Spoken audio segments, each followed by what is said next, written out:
who are looking at the situation of the Muslimin around us and say there is no hope for this ummah. This ummah is destroyed. There is no hope for it. Those who look at the situation of Islam and Muslims and the countries of Islam and Muslims being eaten up by other people.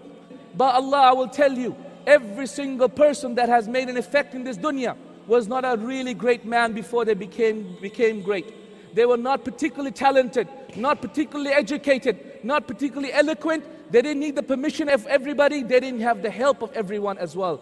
But Allah, they had one thing and one thing only, and that was a deep burning desire to achieve something. One day the Prophet sallallahu alayhi wasallam stood up in the depths of the night. It is authentically reported in Al-Bukhari that he raised his hands up to the heavens and he said, "Oh Allah, my ummah, my ummah. Ya Allah, my ummah, my ummah. Ya Allah, my ummah, my ummah." He couldn't say more than that. He couldn't finish his sentences because he was so emotional. Until the night passed and the last third of the night came, until Fajr time came. And at that point, Jibreel alayhi salatu wasalam came down and said, Ya Muhammad sallallahu alayhi wasallam, Allah has sent me and said, Ya Muhammad, your Lord will not disappoint you regarding your ummah.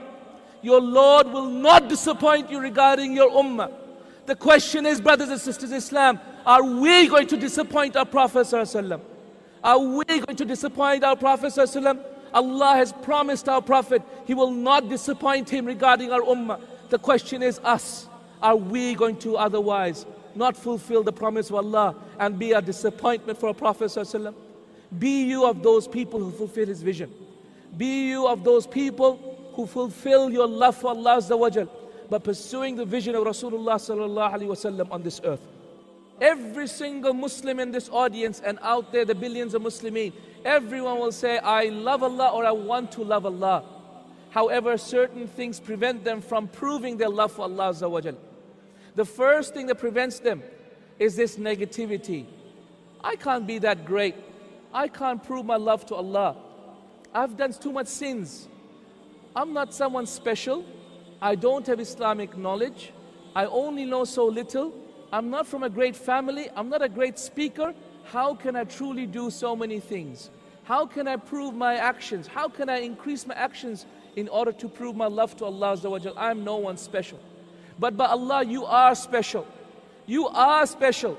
The Prophet sallallahu alayhi wasallam said, when a slave stands in his salah and he says, Alhamdulillahi Rabbil Alameen, Allah answers the slave back and says, my slave has praised me. So every time you speak to Allah, Allah speaks to you back. You are not a person in 6 billion. You are the person in 6 billion at that moment. Because Allah Rabbul Izzati wal Jalal, despite looking after the affairs of creation, has time for you. Oh my brothers and my sisters in Islam, Allah subhanahu wa ta'ala pays attention to you. So my beloved brothers and sisters in Islam, do not be of those people who are negative about your love for Allah Azza wa Jal. Be of those people who are positive about it. Every single time you feel negative, every single time you feel you can't prove your love to Allah Azza wa Jal, every single time you think of doing something to show Allah Azza wa Jal, Ya Rabb, you are more important to me than the whole of this dunya, Ya Allah. Every single time you feel like this, remember, by Allah, the Prophet ﷺ was a very positive person. Be very positive about yourself. Be very positive that you can make a change. Be very positive that you will have an effect in changing the ummah.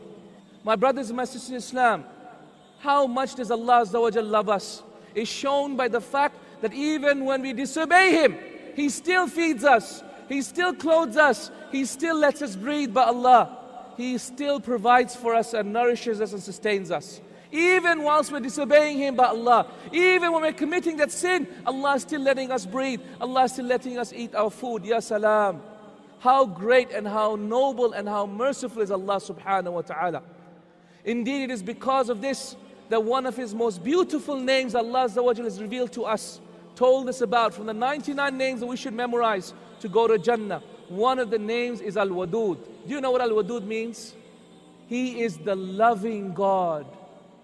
Al-Wadud, the one who loves, the one who has mercy with His creation, the one who loves to love His creation, the one who loves His creation so much so that the love that He has sent on this earth is only one part of 99 parts that He has prepared for the believers in the Day of Judgment.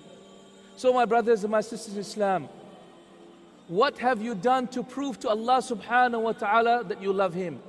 What is it that you have done to prove to Allah subhanahu wa ta'ala that you love Him?